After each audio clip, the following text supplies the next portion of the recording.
Assalamualaikum Bu. Waalaikumsalam, silakan masuk Mbak, silakan duduk Mbak. Terima kasih Bu. Iya. Kalau boleh tahu ini dengan Mbak siapa? Ya Bu, terima kasih sebelumnya. Perkenalkan, nama saya Alia Dwi Evianti. Saya biasa dipanggil dengan Alia. Oke Mbak Alia, gimana kabarnya sekarang? Alhamdulillah Bu, kabar saya baik-baik saja. Bagaimana dengan kabar? Alhamdulillah, kabar saya juga baik. Oke, kalau boleh tahu kesibukan apa Mbak Alia sekarang?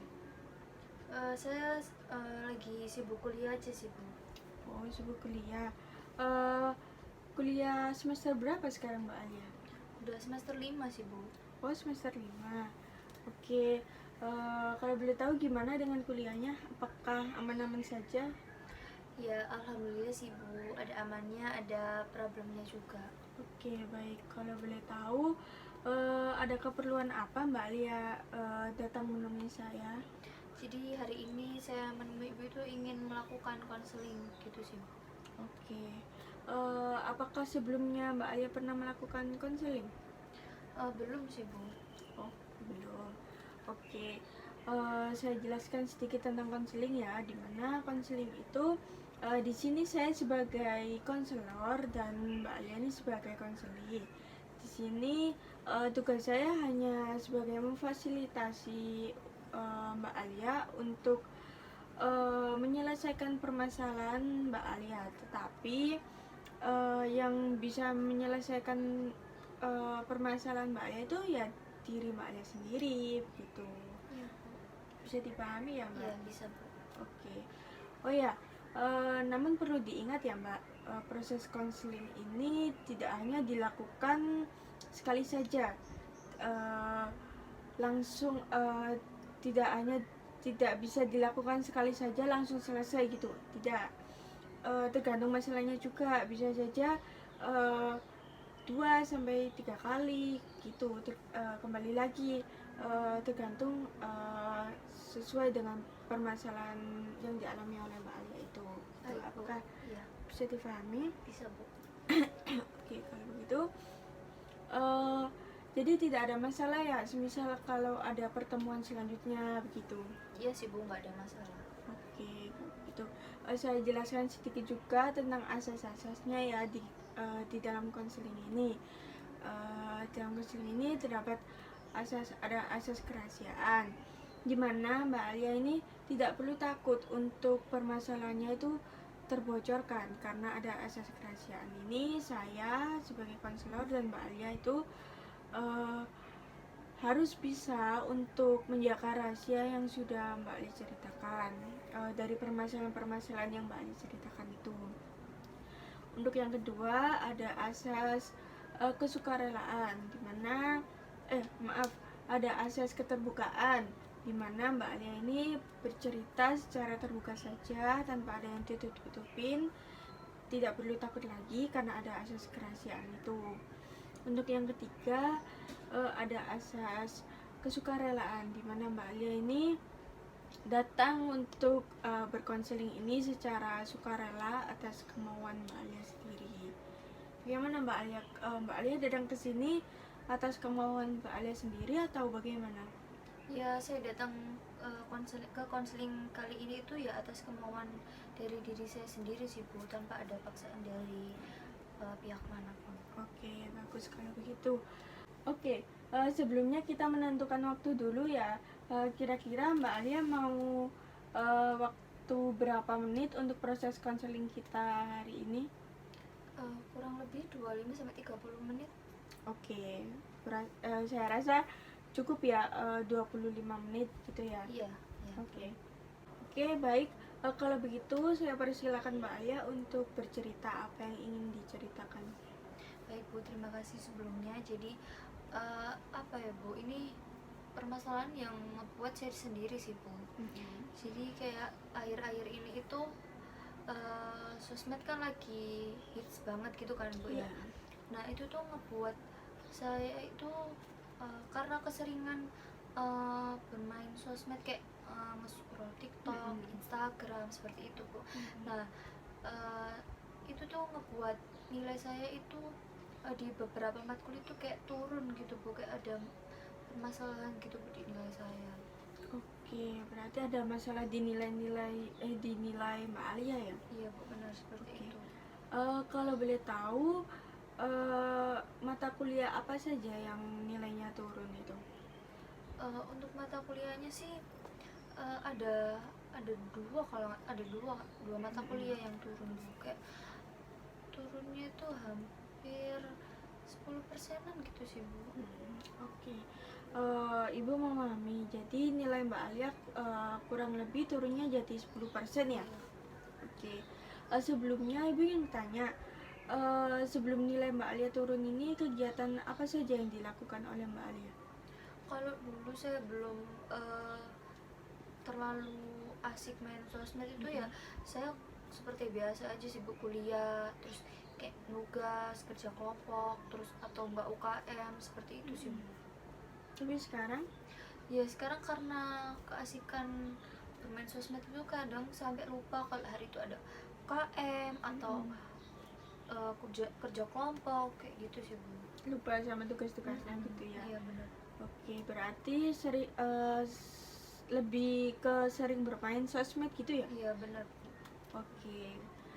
Lalu saya ingin tanya, apa tujuan kamu sering bermain sosmed ini? Apakah hanya untuk hiburan atau Mbak Ali sedang berbisnis? Karena kan sekarang banyak ya orang-orang itu buat sosmed itu untuk ngebuat sosmed itu untuk berjualan, untuk berbisnis gitu. Apakah Kalau apa yang dilakukan oleh Mbak Alia di sosmed itu? kalau aku sih ya nggak menggunakan sosmed kayak jualan-jualan itu enggak sih Bu, lebih ya kayak buat naikin mood aja sih Bu, kayak asik main-main aja gitu Bu. Oh, berarti dibuat hiburan gitu Iya. ya? Oke. Lalu apa yang kamu inginkan jika kamu terus-terusan bermain sosmed kayak gini? Apa ya Bu, cuman saya ingin itu mengurangi aja sih Bu, karena kayak semakin kesini kayak saya tuh semakin ngeliat kok nilai saya itu semakin turun gitu Bu, kayak gitu sih Bu. Oke. Terus apakah ada usaha untuk kedepannya? Usaha apa yang sudah kamu buat untuk kedepannya itu? Kalau usaha sih saya sudah berusaha untuk mengurangi, jadi kayak terkadang itu saya semisal setiap malam itu scroll TikTok, scroll Instagram. Nah sekarang itu kayak saya sudah mengurangi, cuman kayak ya masih ada kayak rasa berat gitu Bu. Oke. Eh, Menurut kamu, dari kamu mengurangi itu, apakah sudah benar? Apa yang kamu lakukan itu sudah benar? Ya sebenarnya benar sih Bu, cuman kan karena masih ada rasa berat gitu, jadi kadang ya masih aja kayak nge-scroll gitu. Oke. Lalu dari usaha yang sudah kamu lakukan ini, menurut kamu berdampak negatif atau positif? Pastinya ada positif ada negatifnya. Positifnya tuh ya karena saya berusaha untuk mengurangi, terus terkadang kayak ada beberapa nilai saya yang naik. Terus kalau negatifnya ya itu tadi kayak masih ada merasa berat, kayak kadang nggak konsen lagi buat nugas, konsennya malah ke scroll lagi kayak gitu sih. Oke. Dari usaha yang sudah kamu buat ini, apakah sudah sesuai sama apa yang kamu lakukan sekarang? Sesuai tapi belum 100% gitu sih Bu ya, karena ya balik lagi kayak Iya, berat masih itu tadi. belum bisa ya? Iya belum 100% gitu Bu. Oke. Kalau begitu, apakah sudah ada planning untuk kedepannya gimana gitu? Apakah masih stay kayak gini? Ya kalau planning untuk kedepannya ya saya tuh pengen berubah, kayak nggak gini-gini terus. Kalau kayak gini terus kan saya sudah semester 5 juga. Iya.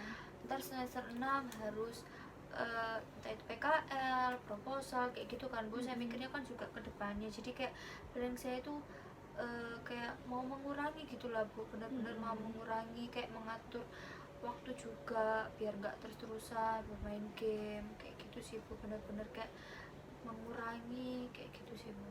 Oke. Saya rasa planning Mbak Alia untuk kedepannya sudah sangat bagus. Yang perlu dilakukan itu hanya komitmennya, tinggal Iya, komitmennya. Harus bisa berkomitmen juga ya, karena benar. Mbak Alia juga sudah tahu kan ya, resikonya apa jika Mbak Alia terus-terusan bermain sosmed gitu. Iya benar sih Bu, untuk kedepannya mungkin komitmen sih Bu yang lebih Utamain. ditekan, ya diutamain kayak gitu sih Bu. Jadi kayak mau berkomitmen buat kayak ya aku harus bisa merubah sifat negatif ini kayak gitu sih Bu. Iya, oke. Oke, kalau begitu eh karena proses udah menentukan waktu. Gak apa-apa anjir, gak apa-apa, Gak ada. gak usah, Apa udah? kan mbak nyempil lah gelem dah. Ya wes. Oke, kalau begitu karena proses konseling kita sudah mau selesai, saya simpulkan ya bahwa dari permasalahan Mbak Alia ini, kurang lebihnya Mbak Alia ini nilainya turun karena Mbak Alia ini sering bermain sosmed gitu. Dengan perjanjian Mbak Alia, kurang lebihnya Mbak Alia mau untuk berkomitmen untuk merubah itu semua agar nilai-nilainya kembali jadi naik lagi, begitu ya? Iya benar sih Bu, jadi kayak ya saya usahakan untuk benar-benar berkomitmen, jadi kayak mengurangi biar nilai saya tuh kembali seperti semula, seperti itu sih. Oke, bagus. Kalau begitu apakah ada yang ingin ditanyakan lagi? Untuk kali ini sudah cukup sih Bu. Oke, karena proses konseling kita sudah mau selesai, saya rasa sudah, menurut Mbak Aya sudah cukup juga. Saya rasa saya tutup ya proses konseling kita sekarang. Ya Bu, terima kasih ya Bu sudah mau meluangkan waktu untuk saya biar saya tuh menceritakan permasalahan saya. Iya, saya juga terima kasih karena Mbak Lia sudah mau berkonseling dengan saya, sudah bisa percaya dengan saya begitu. Ya baik Bu, saya pamit ya Bu. Ya, Assalamualaikum. Waalaikumsalam.